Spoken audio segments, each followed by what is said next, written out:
नमस्कार। आज हम जो भारत के संविधान के विदेशी स्रोत हैं इसके बारे में चर्चा करेंगे।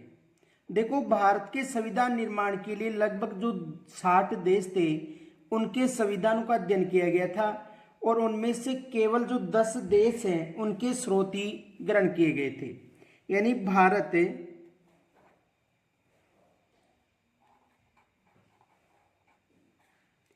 के संविधान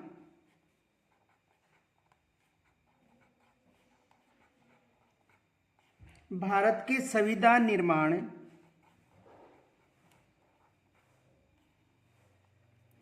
के लिए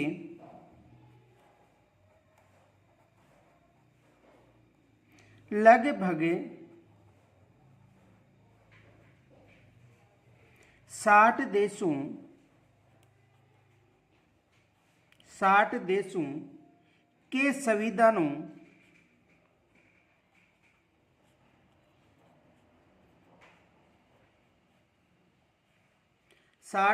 के संविधानों का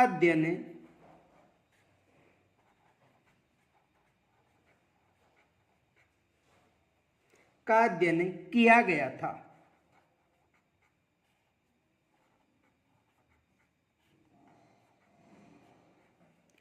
संविधान निर्माण के लिए कितने देशों के संविधानों का अध्ययन किया गया था? लगभग जो 60 देश थे इनके संविधानों का अध्ययन किया गया था।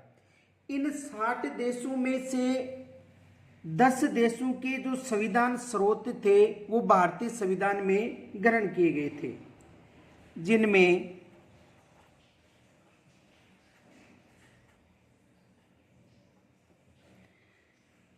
जिनमें से 10 देशों के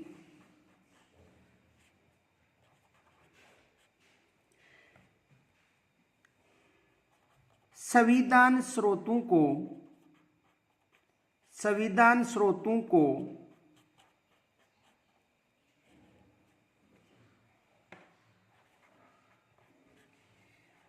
ग्रहण किया गया था।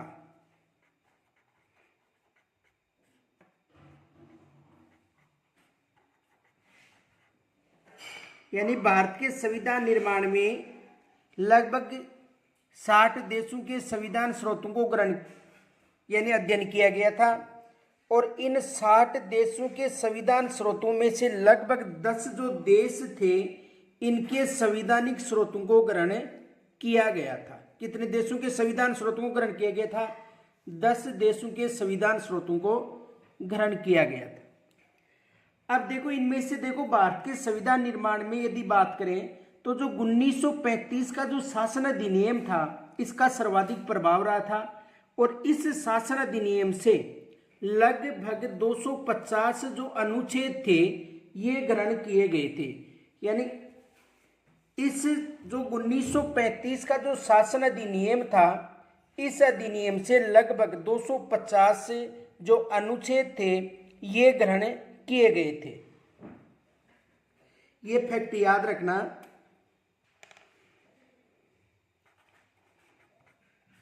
क्या आप जानते हैं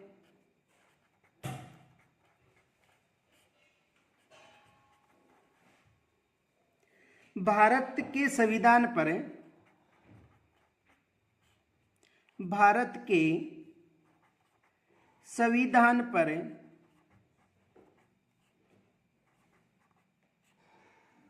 सर्वाधिक प्रभाव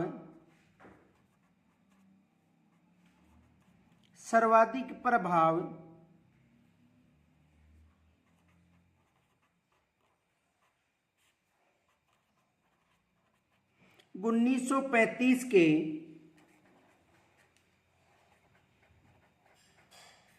भारत शासन अधिनियम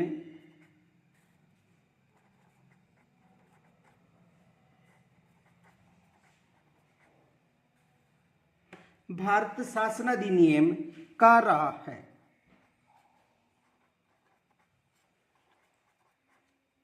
यानी भारत के संविधान निर्माण पर सर्वाधिक प्रभाव किस शासन अधिनियम का रहा है? 1935 के शासन अधिनियम का। और संविधान के लगभग 250 जो अनुच्छेद हैं इस अधिनियम से प्रभावित हैं। संविधान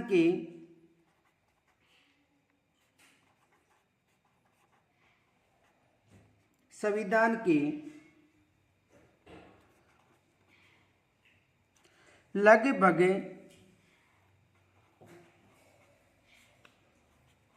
250 अनुच्छेद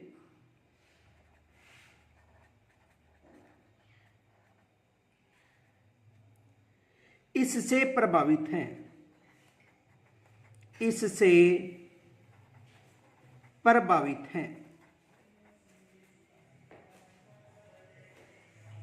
यानी जो भारत शासन अधिनियम 1935 है, इससे लगभग 250 जो अनुच्छेद हैं ये प्रभावित हैं। तो भारत के संविधान निर्माण में लगभग 60 देशों के संविधानों का अध्ययन किया गया था। उनमें से केवल 10 देशों के जो स्रोत ग्रहण किए गए थे, और इनके साथ साथ जो भारत शासन अधिनियम 1935 है, इसका भी सर्वाधिक प्रभाव रहा है। आगे देखो, 1935 का जो शासन अधिनियम है, इनसे देखो कौन कौन से स्रोत ग्रहण किए गए हैं।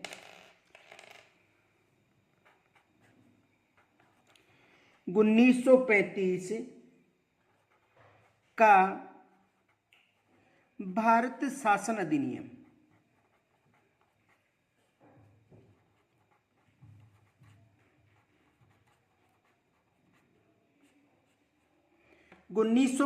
का भारत शासन अधिनियम। देखो, एक तो इससे जो राज्यपाल का कार्यकाल है ये 1935 के शासन अधिनियम से ग्रहण किया गया। याद रखना, राज्यपाल का कार्यकाल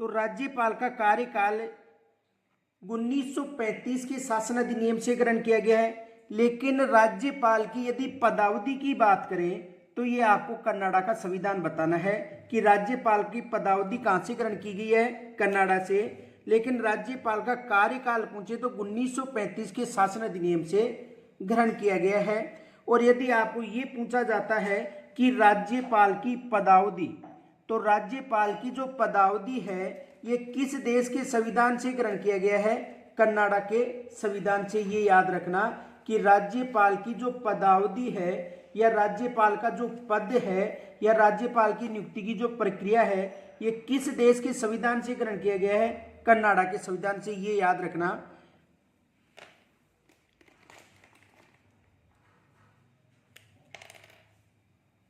ये फैक्ट याद रखना, नोट। राज्यपाल का पद या राज्यपाल के पद के साथ साथ राज्यपाल की नियुक्ति भी पूछी जा सकती है। ये किस देश के संविधान से ग्रहण किया गया है, कनाडा देश के संविधान से। ये याद रखना। दूसरा देखो, जो लोक सेवा आयोग व प्रशासनिक विवरण है ये कहां से ग्रहण किया गया है, 1935 के शासन अधिनियम से। लोक सेवा आयोग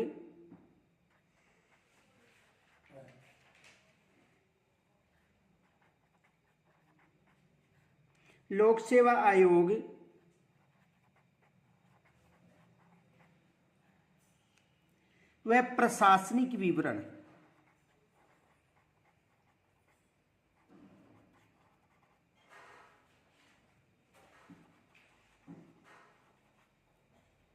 लोक सेवा आयोग ये और प्रशासनिक जो विवरण है ये किस देश के संविधान से ग्रहण किया गया है, 1935 के शासन अधिनियम से, न कि किसी भी देश के संविधान से। आगे देखो, 1935 के शासन अधिनियम की बात करें तो जो संघ सूची है, राज्य सूची और समवर्ती सूची, ये इनके संदर्भ में जो राज्य केंद्र संबंध में जो मध्य है ये कहां से ग्रहण किया गया है, 1935 के शासन अधिनियम से। संघ सूची,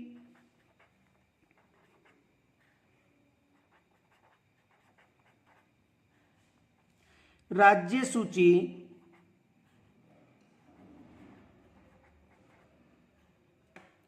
व समवर्ती सूची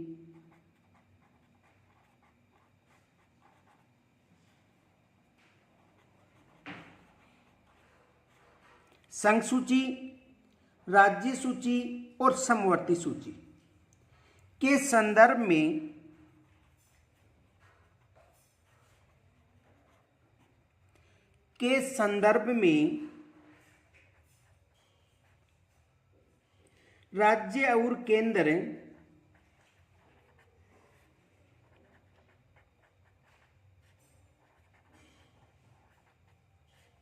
राज्य और केंद्र के मध्य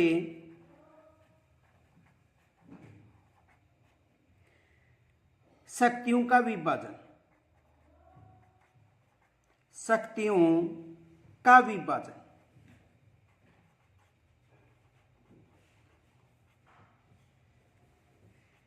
ये किस शासन अधिनियम से ग्रहण किया गया है? 1935 के शासन अधिनियम से। तो 1935 के शासन अधिनियम से याद रखना, राज्यपाल का कार्यकाल और राज्यपाल का पद या नियुक्ति कन्नाडा से लिया गया है। लोक सेवा आयोग व प्रशासनिक विवरण, संघ सूची, राज्य सूची और समवर्ती सूची के संदर्भ में राज्य और केंद्र के मध्य जो शक्तियों का विभाजन है, ये 1935 के शासन अधिनियम से ग्रहण किया गया है, ये याद रखना। अब एक फैक्ट याद रखना, नोट,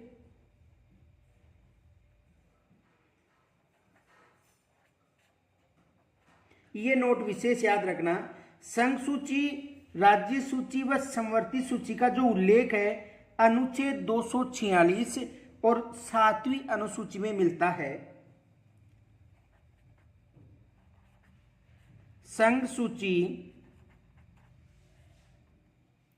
राज्य सूची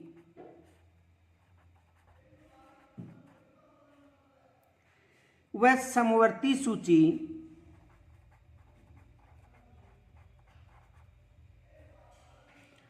संघ सूची, राज्य सूची व समवर्ती सूची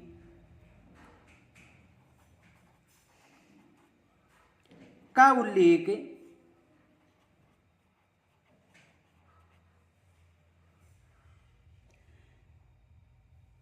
अनुच्छेद 246 में है।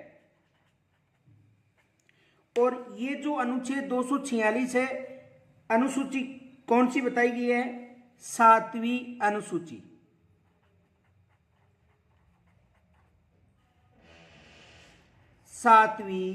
अनुसूची। देखो, जो 12 अनुसूची है, टोटल कितनी अनुसूचियां हैं? 12 अनुसूचियां। इनमें से जो 7वीं अनुसूची है, इसमें संघ सूची, राज्य सूची और समवर्ती सूची का उल्लेख मिलता है, ये याद रखना। संघ सूची, राज्य सूची और समवर्ती सूची का जो उल्लेख है वो किसमें मिलता है? अनुसूची 7वीं में मिलता है।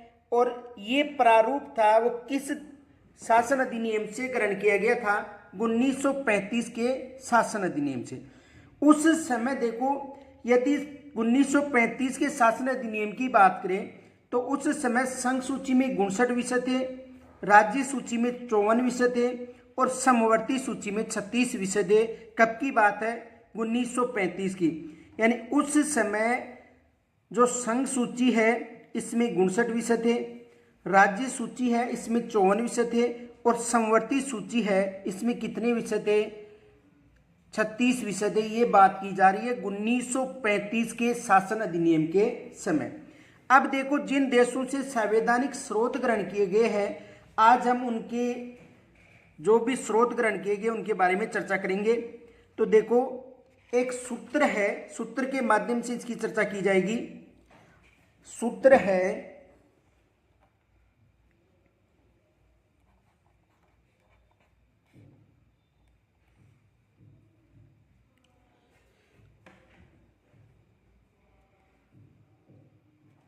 आनी,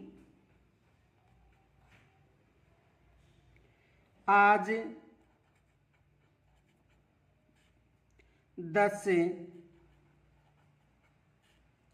20 को गफा करूं। ये सूत्र याद रखना, आनी आज 10-20 को गफा करूं। ये सूत्र है, आनी आज 10-20 को गफा करूं।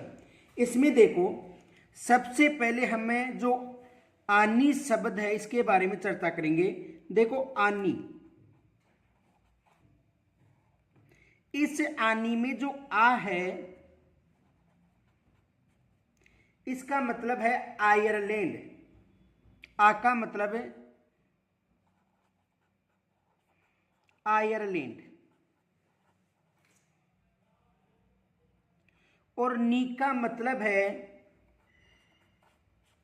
नीति निदेशक तत्व। नीति निर्देशक तत्व,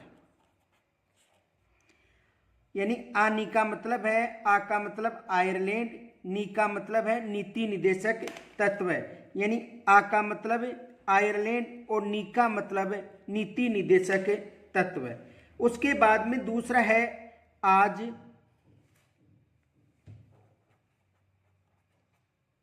आज देखो इसमें आ का मतलब है आपातकालीन उपबंध। आपातकालीन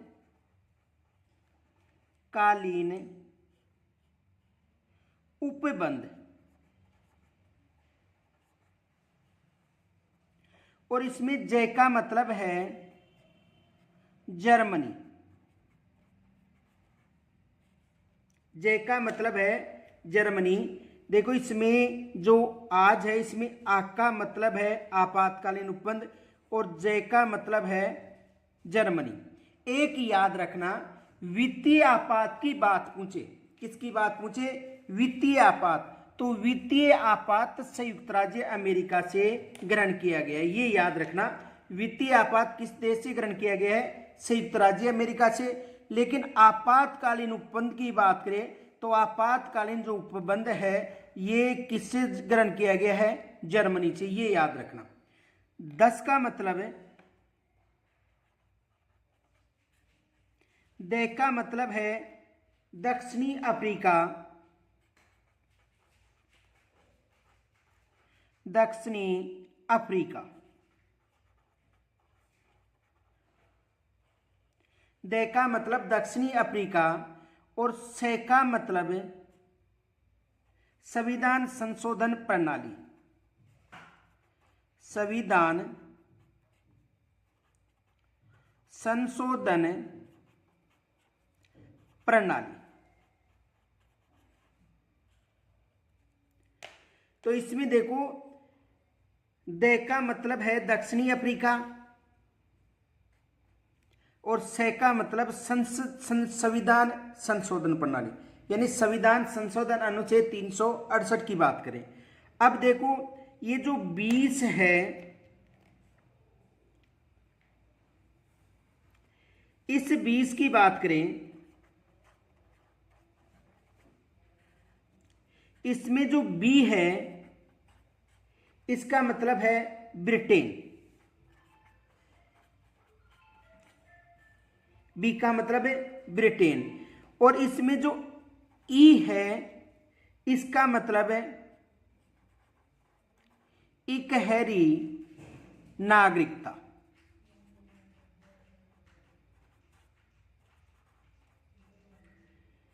ई का मतलब है इकहरी नागरिकता और से का मतलब है संसदीय शासन व्यवस्था। संसदीय शासन व्यवस्था। संसदीय शासन व्यवस्था। तो बी का मतलब है ब्रिटेन और ई का मतलब इकहरी नागरिकता और से का मतलब संसदीय शासन व्यवस्था। तो ब्रिटेन से ग्रहण की गई है इकहरी नागरिकता और संसदीय शासन प्रणाली। आगे देखो, को आपको छोड़ना है। फिर देखो गफा, यानी गफा में को आपको छोड़ना है। फिर है गफा। इस गफा में गे का मतलब है गणतंत्र।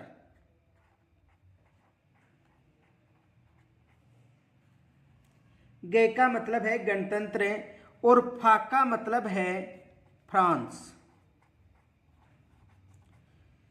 फा का मतलब है फ्रांस। तो गफा का यानी गफा में जो गे है इसका मतलब है गणतंत्र। गणतंत्र कहां से लिया गया है? फ्रांस से लिया गया है। अगला है करूं। देखो के का मतलब है कर्तव्य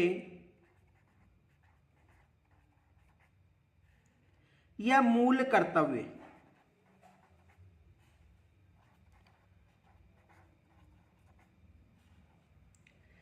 और इसमें रू का मतलब है रूस या सोवियत संघ। तो देखो सूत्र क्या था? आनी आज 10-20 को गफा करूं। आनी में आ का मतलब आयरलैंड, नी का मतलब नीति निदेशक तत्व जिनका उल्लेख भाग 4 में मिलता है। आज में आ का मतलब आपातकाल उपबंध और कहां से लिए गए? जे का मतलब जर्मनी से। लेकिन याद रखना वित्तीय आपात की बात करें तो वित्तीय आपात संयुक्त राज्य अमेरिका से लिया गया। 10 में देखो द का मतलब दक्षिणी अफ्रीका और से का मतलब संविधान संशोधन प्रणाली। बी का मतलब ब्रिटेन, 20 का मतलब बी में ब्रिटेन, ई का मतलब इकहरी नागरिकता जिसका भाग 5 में भाग 2 में उल्लेख है अनुच्छेद 5 से 11, भाग 2 अनुच्छेद 5 से 11। से का मतलब संसदीय शासन प्रणाली।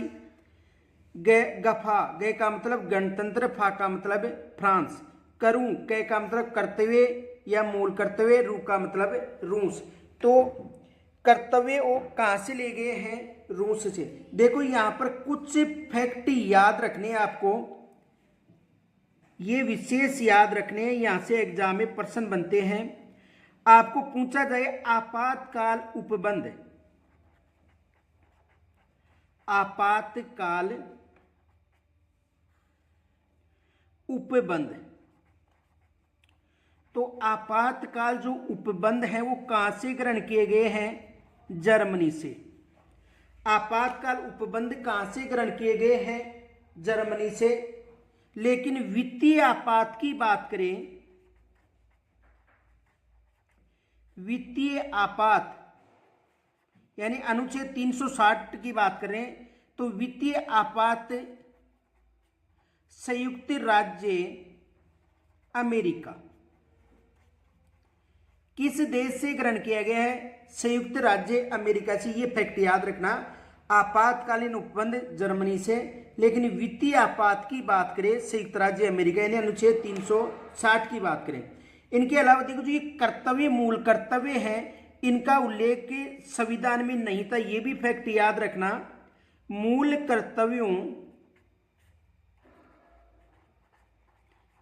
कर्तव्यों का उल्लेख मूल संविधान में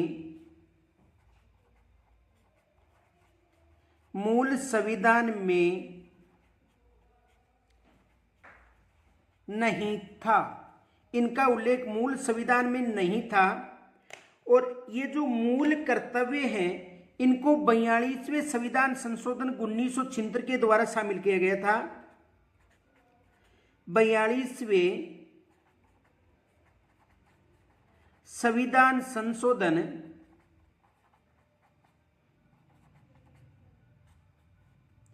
1976 के द्वारा,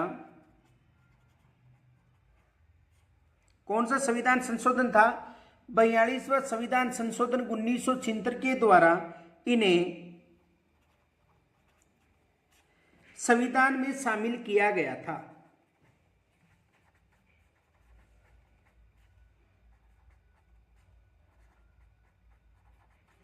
संविधान में शामिल किया गया था। और इनका जो उल्लेख है मूल जो कर्तव्य हैं इनका उल्लेख भाग 4 के अनुच्छेद की बात करें तो अनुच्छेद 51 के में इनका उल्लेख है। अनुच्छेद किस अनुच्छेद में उल्लेख है? 51 के में इनका जो उल्लेख है अनुच्छेद 51 के में। तो ये याद रखना। इनके अलावा देखो हमारी एक छोटी सी बुक है जीके चोपड़ा जी, अच्छी बुक है, छोटी सी राजस्थानी भाषा संबंधी बुक है। यदि आप इस बुक को लेते हो मार्केट में, यदि उपलब्ध नहीं है तो आप हमारी हेल्पलाइन नंबर है 9950389286 पर संपर्क कर सकते हो। तृतीय श्रेणी हो या अन्य जो भर्ती है उनके लिए काफ़ी उपयोगी बुक है। तो आज हम जो विदेशी स्रोत थे उनमें से कुछ देशों के स्रोतों के अध्ययन के शेष जो चर्चा है वो हम कल करेंगे।